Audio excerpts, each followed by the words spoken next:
ವಿದ್ಯಾಭ್ಯಾಸ ಮಾಡ್ಬೇಕಂತ ಹೇಳಿದ್ರೆ ಅವರಿಗೆ ಒಂದು ಮುಕ್ತವಾದ ಪರಿಸರ ಇರಬೇಕು. ಅಂದ್ರೆ ಒಂದು ಶಾಲೆ ನಡಿಬೇಕಂತ ಹೇಳಿದ್ರೆ ಮಕ್ಕಳ ಸಂಖ್ಯೆಗೆ ಅನುಗುಣವಾಗಿ ಶಿಕ್ಷಕರು ಇರಬೇಕು, ಅವರಿಗೆ ಕುತ್ಕೊಳ್ಳಿಕ್ಕೆ ಕೊಠಡಿ ಇರಬೇಕು, ಬೆಂಚ್ಗಳ ವ್ಯವಸ್ಥೆ ಇರಬೇಕು, ಮತ್ತು ಅವರಿಗೆ ಒಂದು ಮುಕ್ತವಾದ ವಾತಾವರಣ ಇರಬೇಕು, ಮತ್ತು ಮಕ್ಕಳಿಗೆ ಯಾವುದೇ ರೀತಿಯ ದೈಹಿಕ ಶಿಕ್ಷೆಗಳನ್ನು ನೀಡಬಾರದು.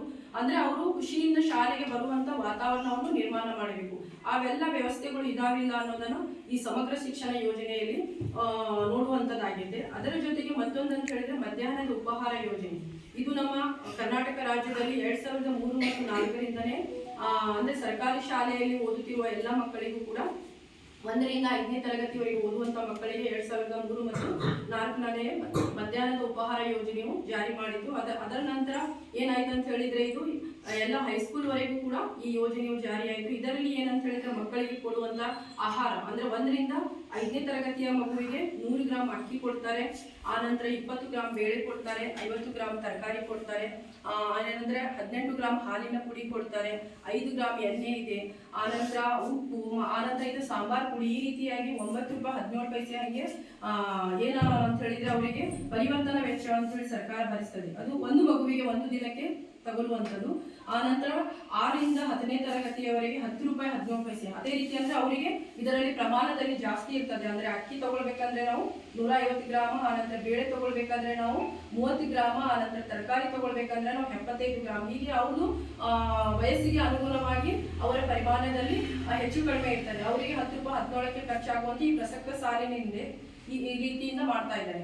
ಅದು ಸಮರ್ಪಕವಾಗಿ ಮಕ್ಕಳಿಗೆ ಕೊಡ್ತಾ ಇದ್ದಾರೆ ಇಲ್ಲ ಅನ್ನೋದನ್ನೇ ಪರಿಶೀಲನೆ ಮಾಡುವುದು. ಅದು ಕೇವಲ ನಾವು ಅಧಿಕಾರಿಗಳಾಗಿ ಬಂದು ಪರಿಶೀಲನೆ ಮಾಡದೆ ಜನರಿಂದಲೂ ಕೂಡ ಮಾಹಿತಿ ತಗೊಳ್ಬೇಕು. ಅಂದ್ರೆ ಕೆಲವೊಂದ್ ಕಡೆ ಈಗಾಗಲೇ ಕೇಳ್ತಾ ಇದ್ರಿ ನೀವು ಮಧ್ಯಾಹ್ನದ ಉಪಹಾರದ ಯೋಜನೆ ಏನೇನು ಸಮಸ್ಯೆ ಆಗ್ತಾ ಇದೆ, ಅಂದ್ರೆ ಶುಚಿತ್ವ ಕಾಪಾಡ್ತಾ ಇಲ್ಲ, ಹೇಗ್ ಬೇಕಂತ ಮಾಡಿ ಮಕ್ಕಳ ಆರೋಗ್ಯದ ಮೇಲೆ ಪರಿಣಾಮ ಎಲ್ಲ ಬೀರ್ತಾ ಇದೆ. ಆ ರೀತಿ ಎಲ್ಲ ಆಗ್ಬಾರ್ದು.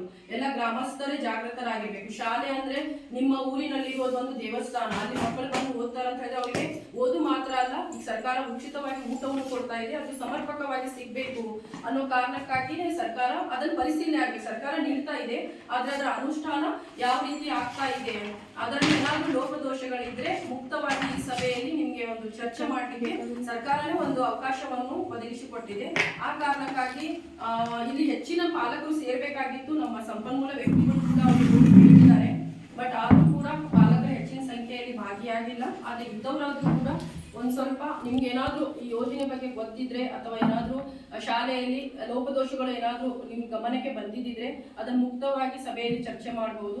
ನಾವು ಗಮನಿಸಿದ ಹಾಗೆ ನೋಡಿದ್ರೆ ಶಾಲೆಯಲ್ಲಿ ಉತ್ತಮವಾಗಿ ಬಿಸಿ ಊಟ ಆಗ್ಲಿ ಅಥವಾ ಮಕ್ಕಳಿಗೆ ಶಿಕ್ಷಣವನ್ನು ಕೊಡುವಂತದ್ದಾಗ್ಲಿ ನಿರ್ವಹಣೆ ಮಾಡ್ಕೊಂಡು ಹೋಗ್ತಾ ಇದ್ದಾರೆ.